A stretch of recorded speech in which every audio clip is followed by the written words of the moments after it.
पॉपुलर्स, this is your eyes भाई and आज की वीडियो में हम लोग पढ़ने वाले तुम्हारे क्लास 11 के आरओ बुक का एक बहुत ही इजी पीजी सा पार्ट जिसका नाम है मियां नसीरुद्दीन। ये जो पार्ट है ना वो ट्रस्ट में बहुत ही ज्यादा इजी है। वीडियो को एंड तक देखना क्योंकि वीडियो के एंड में कुछ इंपॉर्टेंट क्वेश्चंस भी देने वाला हूँ जिसे तुम लोग मिस नहीं कर सकते हो। और साथ ही में एक बार वीडियो को कंप्लीटली देख लोगे तो तुम लोग अपने एग्जाम में इस पार्ट से फुल मार्क्स लेके आओगे, ये मेरी गारंटी है। साथ ही में तुम लोग इंस्टा और टेलीग्राम में ज्वाइन कर सकते हो, वहां ज्वाइन करके तुम लोग मेरे दिल के करीब रह सकते हो। तो अब आराम से चुको मुको बैठो एंड आज की इस 3D एनिमेटेड वीडियो का मजा लो। एंड सबसे पहले मैं तुम लोगों को मिलवाना चाहूंगा इस पार्ट के सबसे मेन कैरेक्टर से। वो कौन है उनसे तुम खुद मिलो। हेलो बच्चों, मैं मियां नसीरुद्दीन हूँ। इस पार्ट का सबसे मेन कैरेक्टर मैं एक नान भाई हूँ, यानी कि एक ऐसा व्यक्ति हूँ जो अलग अलग तरह की रोटियां बनाने के लिए बहुत ही ज्यादा मशहूर है। दिल्ली में मैं 56 प्रकार की रोटियां बना लेता हूँ और ये मेरा एक खानदानी पेशा है जो बहुत समय से चला आ रहा है। नमस्ते बच्चों, मैं इस पार्ट की लेखिका हूँ। तो यार तुम लोग मुझे भूलने की गलती तो बिल्कुल भी नहीं कर सकते हो, क्योंकि मुझे भूलोगे तो पार्ट कैसे समझ आएगा। मैं हूँ तुम्हारा one and only story teller भैया जो तुम लोगों को इस पार्ट को बहुत ही अच्छे से समझाएगा। तो सबसे पहले हम लोगों का पार्ट शुरू होता है और लेखिका बोलती है कि अगर उस दिन मैं मिटिया महल के रास्ते से ना गुजरती तो मैं नान भाइयों के मसीहा मियां नसीरुद्दीन को कैसे जान पाती और उनकी रोटियां बनाने के अंदाज की लुत्फ कैसे उठा पाती। इतने सारे राजनीति साहित्य के हजार कलाकारों के बीच मैं उन्हें कभी जान ही नहीं पाती। तो एक दोपहर की बात है, लेखिका जामा मस्जिद के सामने मिटिया महल के गड़ैया मोहल्ले की ओर निकल पड़ती है और वहां रास्ते में वो देखती है कि एक अंधेरी दुकान पे बहुत ही तेजी से आटा सानने की आवाज आ रही होती है और बहुत ही तेजी से आटा सन रहा होता है। मैं ये देखकर वहां रुक गई और सोचने लगी कि शायद सेवैया बनाया जाएगा, लेकिन पूछने पे आगे पता चला कि मैं खानदानी नान भाई मियां नसीरुद्दीन की दुकान पे खड़ी थी। मियां प्रसिद्ध थे 56 प्रकार की अलग अलग रोटियां बनाने के लिए, यानी कि 56 तरह की अलग अलग रोटियां बनाने के लिए वो बहुत ही ज्यादा फेमस थे दिल्ली में। लेखिका जब दुकान के अंदर झांकती है तो वो देखती है कि मियां नसीरुद्दीन चारपाई यानी कि चौकी के ऊपर बैठकर बीड़ी फूंक रहे होते हैं। और जब वो गौर से उनके चेहरे की तरफ देखती है तो उस चेहरे पे साफ साफ बहुत ज्यादा अनुभव दिख रहा होता है। उनकी आंखों के नीचे डार्क सर्कल्स और भोलापन दिख रहा होता है और आईब्रो में एक कारीगर का तेज दिख रहा होता है। अब मियां नसीरुद्दीन लेखिका को देख लेते हैं और कस्टमर समझकर बोलते हैं, फरमाइए क्या चाहिए आपको यहाँ से। आपके पास वक्त है तो मुझे केवल बस एक सवाल आपसे पूछना है। निकाल लेंगे थोड़ा वक्त, लेकिन आप ये तो बताइए आपको पूछना क्या है। कहीं आप अखबार वाले तो नहीं है ना? हम अखबार बनाने वाले और पढ़ने वाले दोनों को निठल्ला समझते हैं। हम कामकाजी आदमियों के पास उनसे बात करने का समय ही नहीं होता है। खैर, आपने यहाँ आने की तकलीफ उठाई है तो आप पूछ लीजिए कि आपको क्या पूछना है। आपने ये अलग अलग प्रकार की रोटियां बनाना कहाँ से सीखी? मियां नसीरुद्दीन अब अपनी नजरों को लेखिका की तरफ फेरते हुए गुस्से में कहते हैं, क्या मतलब है आपका? एक नान भाई अपने हुनर को सीखने कहाँ जाएगा? क्या एक सपेरे के पास जाएगा, आईना बेचने वाले के पास जाएगा, तेल बेचने वाले के पास जाएगा, धातु बनाने वाले के पास जाएगा, कि रफू करने वाले के पास जाएगा अपने हुनर को सीखने के लिए? ये तो हमारा एक खानदानी पेशा है जो बहुत समय से चला आ रहा है। और अगर ज्ञान या फिर हुनर की बात करें तो ये हुनर मुझे अपने पिताजी वालिद उस्ताद से मिली है। ये मेरे बाप दादा और पूर्वजों की हुनर है जो मैंने सीखा है और मेरे पिताजी के मरने के बाद मैंने इस दुकान को बहुत ही अच्छे से संभाल लिया। आपके वालिद वो कौन थे? मियां नसीरुद्दीन ये सुनते ही बहुत ही ज्यादा सोच में पड़ जाते हैं और अपने पिताजी को याद करने लगते हैं। उनके चेहरे को देखकर ये साफ पता चल रहा था कि वो किसी गहरी सोच में है, लेकिन कुछ ही देर बाद फिर से वो अपने सिर को हिलाते हैं। अचानक से उनका चेहरा मेरे आंखों के सामने आ गया। मेरे जो पिताजी थे वालिद उस्ताद, वो बहुत ही प्रसिद्ध एक नान भाई थे और लोग उन्हें मियां बरकत शाही नान भाई गड़ैया वाला के नाम से जानते थे। यहाँ पे बरकत शाही उनके पिताजी का असली नाम था। नान भाई रोटी बनाने वालों को कहते हैं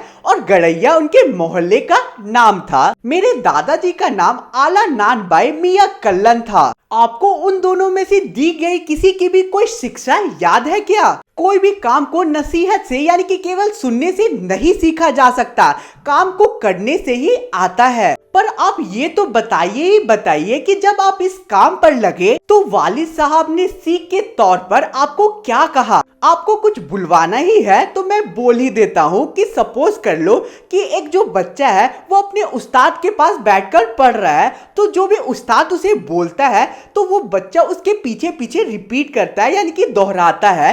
तो इसी तरह से वो बच्चा आगे सीख पाता है जो भी उसका उस्ताद उसे समझाना चाहता है, और सही बोलने के बाद उसका उस्ताद उसके सिर पे थपथपाता है यानी कि आशीर्वाद देता है। तो कुछ ऐसे ही मैंने भी अपने काम को बहुत ही अच्छे से सीखा है। यहाँ पे मियां नसीरुद्दीन ये कहना चाहते हैं कि उनके पिताजी ने भी उन्हें ये कला धीरे धीरे करके बहुत ही अच्छे से सिखाई। अब मियां नसीरुद्दीन आगे कहते हैं, समझे साहब, एक तो पढ़ाई कुछ इस तरह से होती है और दूसरी तरह की पढ़ाई कुछ इस तरह से होती है कि मान लीजिए कि एक बच्चा है जो विद्यालय जाता है, ना वो प्रेप पढ़ता है, ना 1 क्लास पढ़ता है, ना 2 पढ़ता है, सीधे वो तीसरी कक्षा में जाकर बैठ जाता है। तो मुझे आप ये बताइए कि उस बच्चे के साथ क्या होगा? आप ही बता दीजिए कि क्या होगा। मेरी समझ से तो ये बात बाहर है। मियाँ इस बात पे हंसने लगते हैं जोर जोर से और कहते हैं, इस बात को मैं अभी तुरंत ही साफ कर देता हूँ। मान लीजिए कि मैं भट्टी बनाना ना सीखता,